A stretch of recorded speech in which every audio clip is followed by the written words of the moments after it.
Hare Krishna, muy buenos días. Nama Om Vishnupadaya Krishna Prestaya Bhutale Srimate Bhaktivedanta Swaminiti Namine Namaste Saraswate Deve Gauravani Prasharine Nribhisesa Sonyabadi Pashatya Deshatarine Shayatri Krishna Chaitanya Prabhu Nityananda Tri Abdvaita Gadadhara Rivasadi Gaura Bhaktavrinda. Hare Krishna, Krishna Krishna, Hare Hare, Hare Rama, Rama Rama, Hare Hare.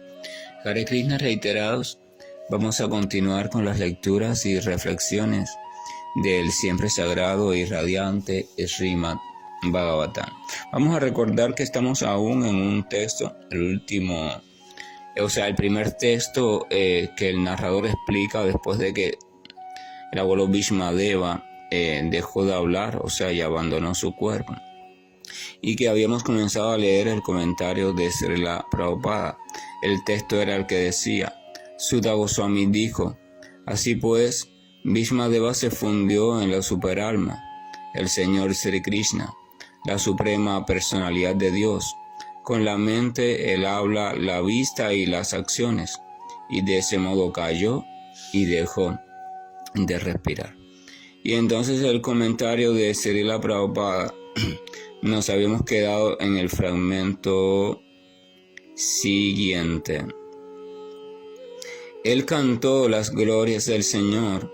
Con la vista comenzó a ver al Señor que se hallaba presente personalmente ante él, y de ese modo todas sus actividades quedaron concentradas en el Señor sin desviación. Esta es la máxima etapa de la perfección, y todo el mundo puede alcanzar dicha etapa mediante la práctica del servicio devocional. Vamos a hacer un paréntesis, Prabhupada está ratificando, en concordancia con las escrituras, que la máxima etapa o el samadhi perfecto, el samadhi realmente pleno, absoluto, es aquel en que después de poco a poco ir ganando en el proceso de meditación en el Señor, nombres, pasatiempos, formas, enseres, etcétera, etcétera, la criatura va quedando absorta completamente en dicha cuestión, absorta completamente en el Señor. Y entonces ese es el samadhi perfecto. Mientras no se llega a esa etapa, la criatura puede liberarse de diferentes modos, pero siempre entonces tiene la cuestión de 1% de probabilidad que más tarde o más temprano va a ocurrir en una creación o en la otra, de volver a caer en el plano de conciencia material, porque todavía tiene algunos elementos, aunque sean muy minúsculos, que funcionan como semilla y se van a activar una vez se encuentren con algún estímulo que encaje perfectamente en ellos, que sincronice perfectamente en ellos, y que por supuesto ese estímulo tiene que ver con la energía material o algunos de sus movimientos o combinaciones. Entonces Prabhupada explica que ese es el samadhi perfecto, pero que no solo es el samadhi perfecto, sino que es perfectamente también alcanzable por toda criatura. Dice, dicha etapa se puede alcanzar mediante la práctica del servicio devocional, está al alcance de todos. Claro, hay que tener determinación, dedicación y uno demostrar que en verdad quiere transitar hacia ese punto. Continúa. El servicio devocional del Señor comprende 9 principios de actividades de servicio que se pueden resumir de la siguiente manera: escuchar, cantar, recordar, servir los pies del loto del Señor, adorar, orar, ejecutar sus órdenes o las del maestro espiritual, hacer amistad y entregarse por completo. Voy a hacer una pausa, es un modo muy resumido, donde Prabhupada trata de sintetizar los nuevos procesos autorizados de servicio devocional. Cuando Chaitanya Mahaprabhu, el avatar dorado, estaba en su plena actividad de prédica y enseñanza acá en el siglo XVI, en esta tierra, para beneficio de todos nosotros y demostrar en persona lo que significaba la devoción pura, él indicó a unas personas muy escogidas que recibieron el nombre de los Goswamis y que llegaron a ser los principales, llegaron a ser 6, aunque después fueron más, pero 6 fueron los principales. Primero 2, después otro más, y así hasta que se juntaron los 6 en Vrindavan, o el lugar donde Krishna realizó sus pasatiempos. Entonces él los fue enviando hacia allí después de instruirlos personalmente y de también otorgarles poder trascendental, o sea, otorgarles Bhakti en su corazón y la capacidad para comprender el Bhakti de manera perfecta. Los fue enviando hacia Vrindavan para que se dedicaran a la recopilación de toda la literatura que aún quedara vigente o viva en relación al culto del Bhakti, o a la práctica del Bhakti, o a la ciencia del servicio devocional al Señor, y la comenzaran a comparar unas en otras, o sea, hacer un estudio científico y comenzar a descartar todo aquello que pudiera ser contaminante, o sea, que se pudiese deducir que fue añadido posteriormente a que la escritura en cuestión haya sido recopilada. Entonces ellos se dedicaron a una ardua tarea de buscar, recopilar, revisar minuciosamente a la luz del Espíritu y por la misericordia del Señor, y comenzar a depurar la tradición Bhakti, porque como toda tradición se había llenado de contaminaciones añadidas que le quitaban su pureza. Y entonces ellos comenzaron a hacer una serie de escritos que son conocidos como los escritos de los Goswamis, encabezados por Rupa Goswami, Sanatana Goswami, también Jiva Goswami hizo numerosos escritos, todos relacionados a algún aspecto del Bhakti. En muchos aspectos, el océano del Bhakti es ilimitado y tiene también aspectos ilimitados, aunque se pueden concretar en algunos esenciales para un poco hacer más fácil el trabajo. Y entonces ellos lograron reunir en esencia de nuevo qué es el Bhakti, cómo es la cuestión, qué se hace, quién es Krishna, sus cualidades. Todo esto a partir del estudio minucioso de toda la literatura Bhakti vigente o que aún existía en la época, y de toda la tradición que había sido transmitida de forma oral.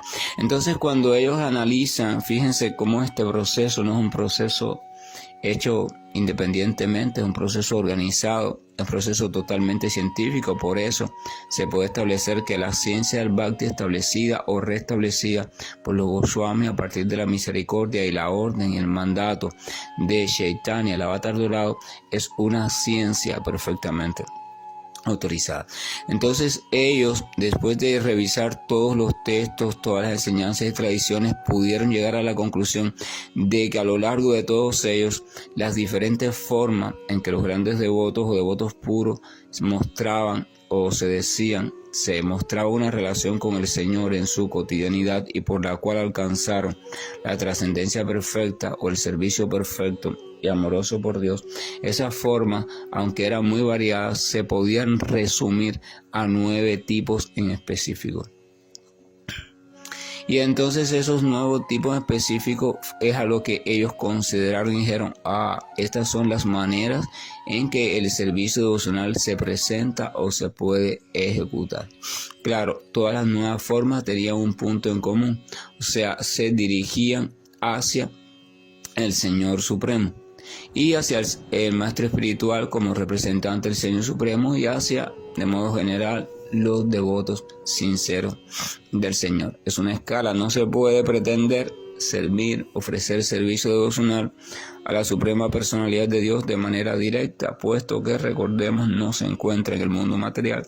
Por tanto, se acepta la presencia del Maestro Espiritual puro, así como también de los devotos sinceros, ¿verdad? Y entonces se toman a ellos como referencia u objetos de servicio, o sea, para ofrecer nuestro servicio.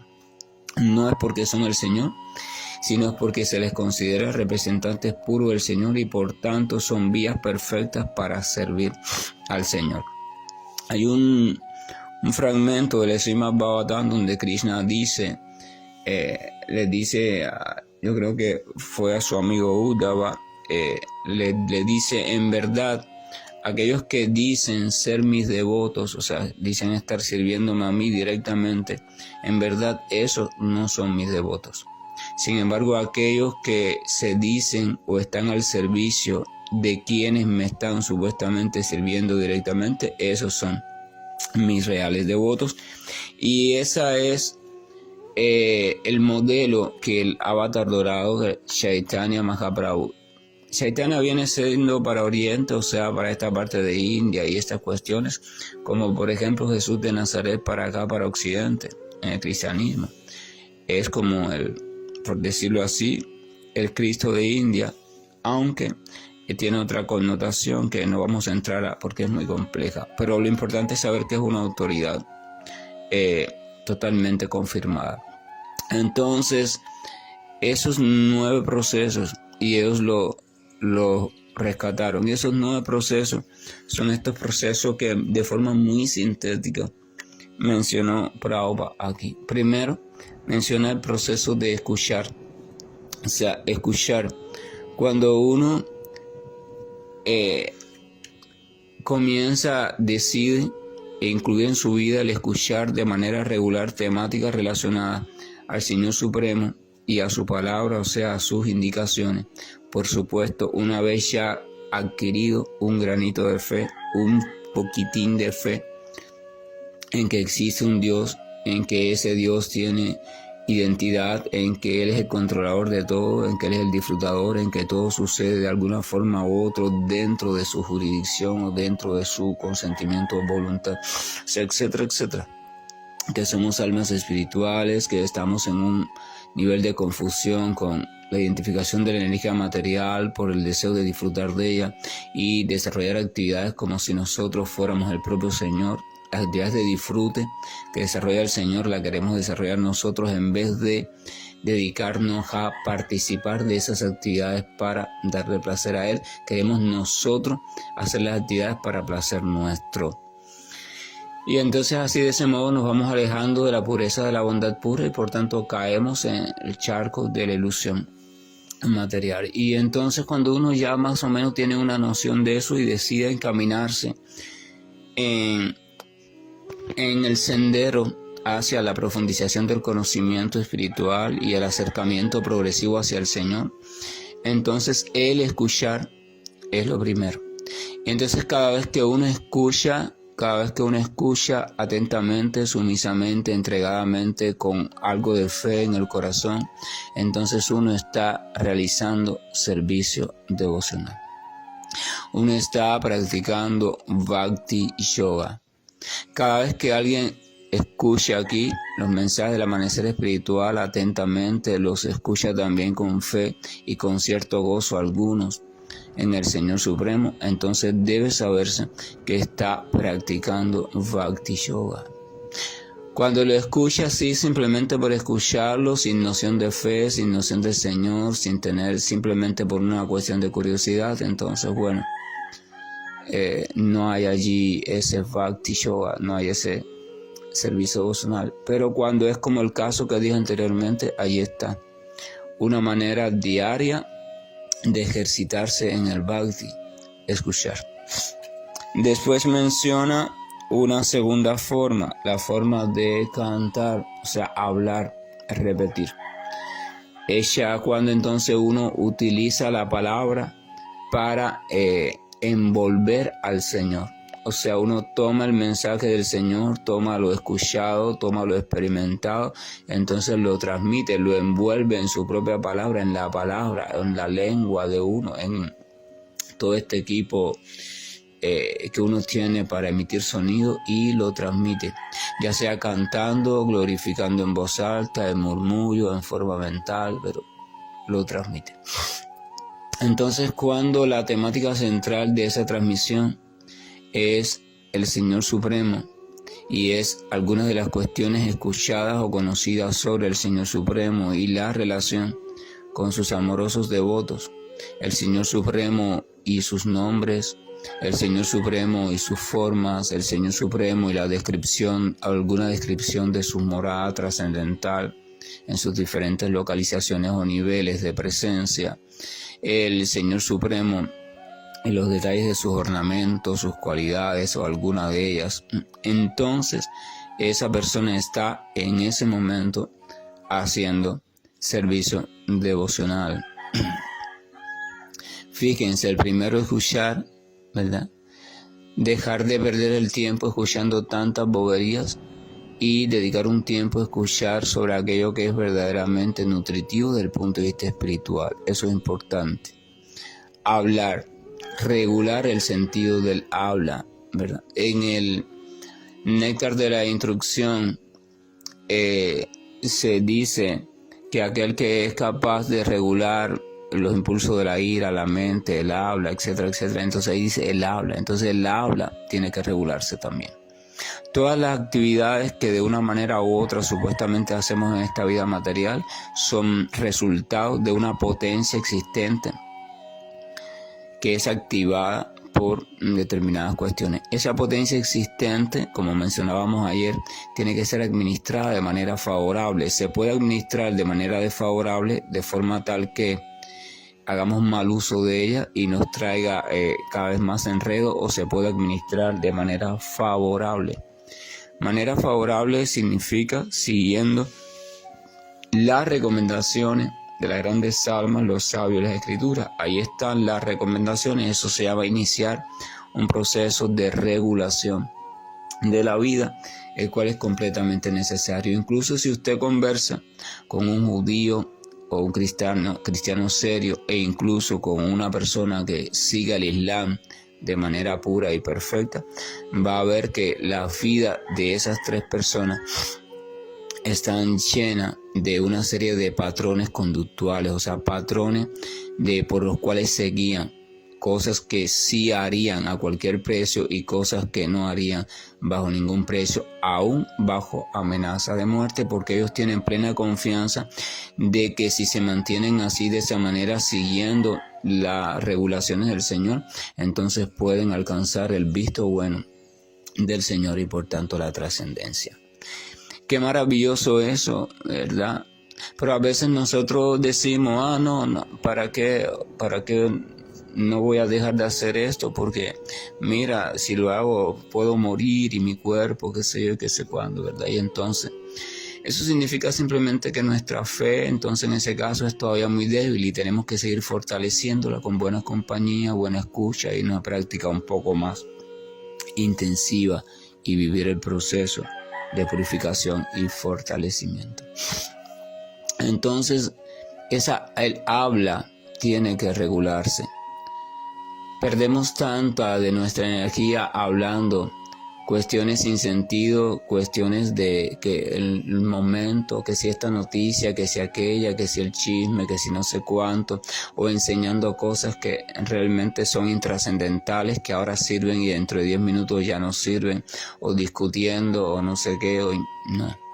Entonces se dice, uno debe observar su habla y debe comenzar a regular, y cuando lo tenga que hacer, bueno, ya lo tiene que hacer porque hay que hacerlo por deber, por el trabajo, por la familia, perfecto, se hace, pero entonces se trata de hacer lo más organizada posible, que sea lo más equilibrada, dulce, tranquila, tierna, y si es posible y cuando sea posible, entonces colocar allí en ese habla, cuando el medio, la circunstancia lo permita, cuestiones relacionadas al Señor.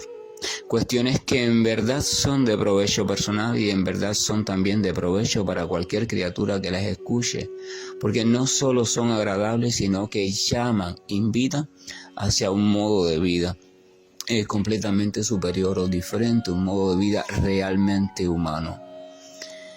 Si usted se fija, es tan placentero escuchar hablar a una persona que lleve en verdad a Dios en su corazón. No un fanático, sino una persona que lo lleve en verdad y que sea siempre tan adecuado, tan suave, tierno, paciente, ¿verdad? Respetuoso. Y entonces eso, uno por esa simple experiencia puede decir, wow, mira qué bien se siente. Porque la palabra de esa persona lo que va a hacer es estimular en nuestra mente, en nuestro corazón y en nosotros mismos aquellas potencias que están, pero las va a estimular en un sentido sano.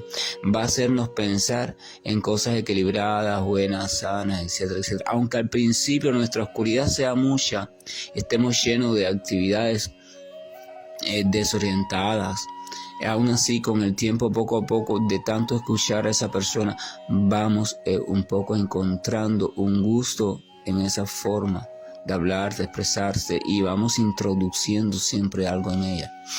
Entonces uno no debe cansarse. El devoto puro de hecho nunca se cansa, porque él no está haciendo un esfuerzo. No es que el devoto puro esté haciendo un esfuerzo, la persona que se está transformando verdaderamente un esfuerzo para hablar de manera organizada, pausada, hermosa, pacífica, no.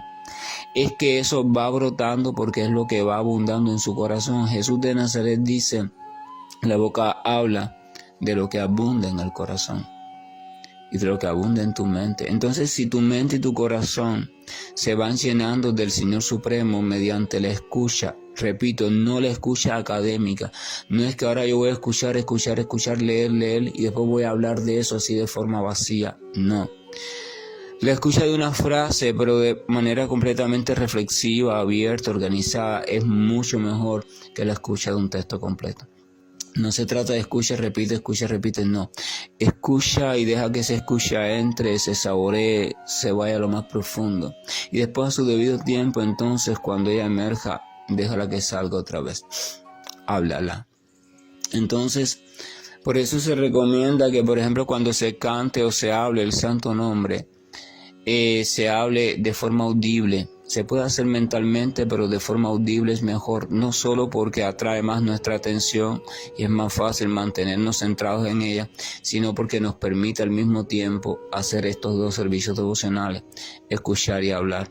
Nos escuchamos a nosotros mismos mientras hablamos, y mientras hablamos nos escuchamos y escuchamos porque estamos hablando. Y si nos reunimos entre varias personas, mejor todavía, porque así nos escuchamos los unos a los otros y nos hablamos los unos a los otros mediante o mientras hacemos nuestra práctica del canto, del Hare Krishna.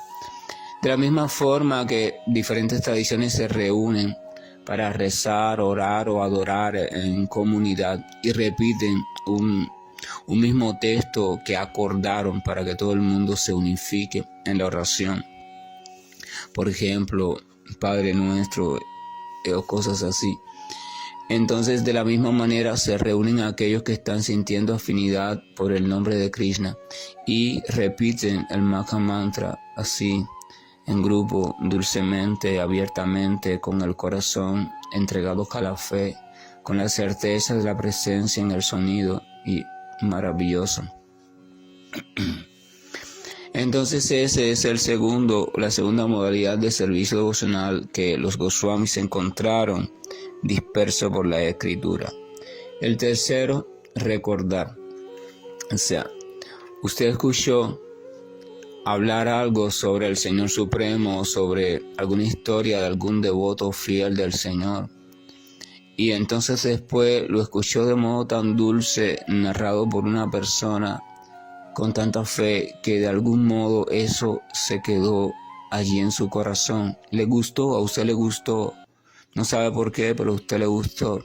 Entonces después usted en otro momento, a veces queriendo y a veces involuntariamente, puede traer al recuerdo, puede que sea que emerja al recuerdo esta frase, esa historia, o algunos fragmentos de historia, o alguna palabra, si fue un texto, una palabra del Señor. Y entonces usted empieza a degustar, empieza a reflexionar, empieza a quedarse allí en esa acción evocativa de evocar, o sea, recordar y volver a. Entonces eso es servicio devocional. Por tanto, el escuchar, el hablar o repetir en forma de canto, hablo, etc. y el recordar son las tres primeras actividades de servicio devocional, y por ahí comienza todo el servicio devocional. Entonces yo en diferentes momentos del día puedo practicar mi servicio devocional iniciándolo de esa manera. sea, proponiéndome el escuchar algo relacionado siempre a mi amado Señor, el escuchar algo relacionado siempre a algunos de sus nombres, algunos de sus pasatiempos, de sus obras, de lo que sea, sobre todo el nombre en esta época, escuchar. Después que entonces hablar es glorificar, porque cuando yo hablo sobre lo escuchado y lo hablo con fe y lo hablo con amor y lo hablo con cariño, con dulzura y lo hablo con un sentimiento de admiración maravillosa por ese de quien estoy hablando, entonces yo estoy glorificando. Las escrituras sagradas más serias, incluyendo las de acá de Occidente, el cristianismo, hacen alusión en toda la escritura, desde el Antiguo Testamento hacia el Nuevo Testamento, en muchos momentos, a la necesidad de glorificar. Incluso incitan al pueblo del Señor a que glorifica el nombre del Señor, glorifica sus obras, glorifica sus maravillas, glorifica su paciencia, glorifica su justeza, glorifica su sabiduría, glorifica su amor, su mansedumbre, su ternura, su misericordia, la gracia. Glorifica, oh pueblo, a aquel que te sacó de Egipto, a aquel que esto, aquel. O sea, glorifican sus pasatiempos, sus nombres. O sea, es Bhakti. No se puede hablar de un pueblo espiritual sin hablar de Bhakti. Si ustedes examinan a la luz de la tranquilidad de la conciencia, de la mente tranquila, sin predisposición, van a ver, es Bhakti. El término cambia, porque Bhakti es una palabra que se deriva del sánscrito y los judíos no hablaban sánscrito, por supuesto. El término cambia. Si usted lee el texto ese en original o el texto que sea en original, por supuesto servicio no se va a venir descrito con la palabra Bhakti. Glorificar no va a venir con la palabra Bhakti. Pero la sustancia, la acción, la actividad, la indicación es la misma. Glorifica, adora, ama, sirve al Señor tu Dios con la fuerza de todo tu corazón, tu mente, tu alma. Y solo a Él adórale, solo a Él bríndale y ofrécele reverencias, todas tus reverencias. Eso en sánscrito recibe el nombre de Vaishnavismo. Aquel que lleva una vida de Bhakti, una vida de servicio, de glorificación, de amor, dedicación hacia el único objeto que merece eso, o sea, el Señor Supremo. Eso es un Vaishnava, pero eso es un judío, pero eso también es un cristiano fiel, pero eso también es un islámico fiel, el que haya comprendido la esencia y vive en el espíritu de esa esencia. Es una cuestión de lengua original. El término no puede ser el mismo en un idioma que en el otro, pero los inteligentes van a la esencia, y la esencia Vaishnava. Eso es Vaishnava. Claro, usted entra ahora, como los facilistas hacen, entra a internet, Google o cualquier otro buscador y busca qué significa Vaishnava y le va a decir un adorador de Vishnu. Sí, no, ya yo no me interesa porque Vaishnava es un idólatra. Eso hacen los investigadores superficiales, ¿verdad? Pero los profundos dicen, bueno, espérate, adorador de Vishnu. ¿Quién es Vishnu? Vishnu es el Señor Supremo. Ya, el Vaishnava solo adora a Vishnu, solo adora al Señor Supremo, y ese es el nombre que utiliza en ese lugar para el Señor Supremo. Entonces el Vaishnava es un adorador de Dios, de únicamente Dios, es fiel. Son cuestiones. Todas las discusiones que pueden aparecer son por una comprensión un poco enrarecida. Claro, hay que ser muy estudioso y tener cuidado porque hay discusiones que deben ser llevadas a cabo, porque lo que se presenta como el Señor Supremo en verdad no es el Señor Supremo. El objeto de adoración de algunas personas que supuestamente adoran a Dios no es Dios realmente. Entonces, una vez examinado eso, sí hay que detenerse ahí y decir, no, un momento, porque eso no es correcto. Así que yo no participo, o yo me alejo, o yo no permito que acá en este lugar usted exponga ese tipo de teorías, está diciendo, disfrazándolas también de vaishnavismo o de esto, de aquello. No. Por eso es importante que el practicante adquiera conocimiento, no solo fe, sino conocimiento. La fe es para su propia salvación y avance, pero el conocimiento es para poder defenderse y filtrar aquella contaminación que viene constantemente, inevitablemente, con cada exposición de los seres humanos en relación a Dios. Entonces, escuchar sobre el magnífico y maravilloso Señor amoroso y sobre algunos de sus devotos puros, porque en la conducta del devoto puro del Señor está brotando un fragmento, un rayito de la luz del infinito Señor. Un devoto puro no es más que aquel que está sirviendo como herramienta para la manifestación de un fragmento del espectro total conocido como espíritu de amor por Dios. El espíritu de amor por Dios, cuando se manifiesta, se puede manifestar de diferentes formas según lo que esté allí en el terreno del que lo manifiesta. O sea, según las cualidades que hayan allí, Él va a reflejarse. Entonces, si reunimos a unos cuantos devotos puros del Señor, de una tradición o de otra, pero que sean devotos puros, y los examinamos, vamos a ver que aunque en todos existe la pureza de amor por Dios, esa pureza se tiene que reflejar, por supuesto, de forma limitada, porque somos porciones del Señor, no somos el Señor completo. Se manifiesta de forma limitada y va a manifestarse conforme a la naturaleza particular del practicante, una vez, por supuesto, ya purificada. Y entonces es a lo que, por ejemplo, en términos cristianos, la Iglesia Católica y eso llama a los carismas. Ellos dicen, por ejemplo, que cada uno de los santos de la Iglesia manifestaba un carisma diferente y que todos esos carismas están reunidos en el Señor Jesús. El Señor Jesús, o el exponente perfecto de siervo de Dios a la manera de hijo de Dios, expresaba en sí mismo, manifestaba en su propia persona todos los carismas. Es como el arco iris, como la luz blanca, contiene en sí mismo a todos los colores. Pero él tenía la pureza suficiente para hacerlo.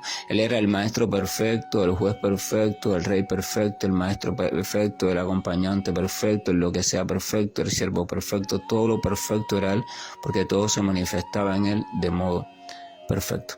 Pero ninguno de los seguidores es completo como él. Ninguna rama es el tronco, ninguna rama es tan gruesa como el tronco de un árbol, no existe tal cosa.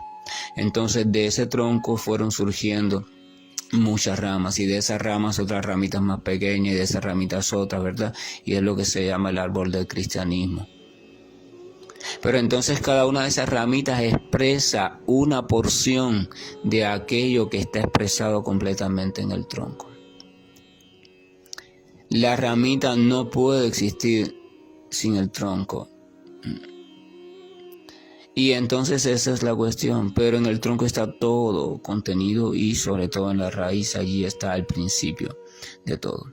Entonces cada vez que uno escucha, cada vez que uno habla o dice y recuerda, o sea, cada vez que uno va primero comenzando a observar, wow, ¿cuánto tiempo estoy gastando en escuchar boberías? ¿Cuánta atención le estoy prestando a tantas boberías que lo único que hacen es traerme perturbaciones a la mente? Y si mi mente está perturbada, entonces no puedo ver las cosas con claridad. De hecho, el dejar de escuchar tonterías es una recomendación inteligente para cualquiera. No solo para aquel que quiera avanzar espiritualmente, sino para cualquiera. De cuántas tonterías no estoy escuchando. Cuántas cosas de tonterías yo mismo no estoy repitiendo, hablando, perdiendo tiempo, energía. Y cuántas cosas de tonterías no estoy recordando después. Eso es lo primero, darse cuenta de todas esas malgastos de recursos que estoy haciendo. Porque si yo no me doy cuenta, si yo no tomo conciencia, no voy a querer después regularlo. Porque si yo no tomo conciencia, no voy a ver que es un problema, y si no me doy cuenta que es un problema, no voy a hacer nada por cambiarla. En serio. Entonces eso es lo primero, me tengo que autoobservar cuando hablo, autoobservar lo que escucho, lo que me interesa, lo que me atrae la atención aún sin yo quererlo. La mente es poderosa y nos arrastra a este chisme, a aquella temática, y cuando venimos a ver decimos, ay, espérate, ¿qué gano yo con escuchar estas tonterías o con participar de estas tonterías? espiritualmente que gano y ni siquiera humanamente gano nada. Entonces, literalmente estoy perdiendo el tiempo y no sé cuánto tiempo me queda en esta vida de ser humano. Entonces, concientizar, ese es el primer paso. Obsérvense, concientízanse en estas 3 actividades nada más, en el escuchar, hablar y recordar. ¿Qué es lo que suelo hablar? ¿Qué es lo que suelo escuchar? ¿Y qué es lo que suelo recordar? De forma voluntaria o no. Y veré cuán necesitado estoy de regular, porque estoy mal gastando, mal empleando aquellas potencias que por un tiempo muy limitado se han puesto bajo mi jurisdicción. Y vamos a dejar este análisis tan interesante hasta aquí, y mañana, si el Señor así lo considera, vamos a continuar. Piensen en el tema. Que la gracia y el amor nos acompañe. Bendito Señor, porque tú sin duda alguna estás iluminando cada vez nuestro corazón.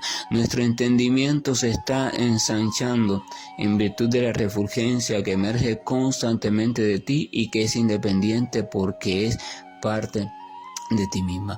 El Señor no es iluminado por nadie, el Señor no es iluminado por nada, el Señor no tiene una batería que lo ilumina, no, el Señor es la propia iluminación, Él es todo en todo sentido, y cada vez que su presencia se va volviendo más nítida y clara en nuestra vida, a través de su nombre, de sus palabras y de su propia forma incluso, entonces cada vez que eso sucede, también esa misma luz, esa misma refulgencia independiente va comenzando a hacerse presente, y por tanto todo rastro de oscuridad, tiniebla, confusión va disipándose, y si tenemos paciencia podremos ver cómo el proceso ocurre completamente y el amanecer empieza a emerger en nuestra vida de la misma forma en que el amanecer empieza a emerger después de una noche muy tenebrosa y oscura. Hare Krishna, buen día, y estoy finalizando la llamada. Bhagavate Vasudevaya. Om Namo Bhagavate Vasudevaya. Om Namo Bhagavate Vasudevaya. Om Namo Bhagavate Vasudevaya. Om Namo Bhagavate Vasudevaya. Om Namo Bhagavate Vasudevaya.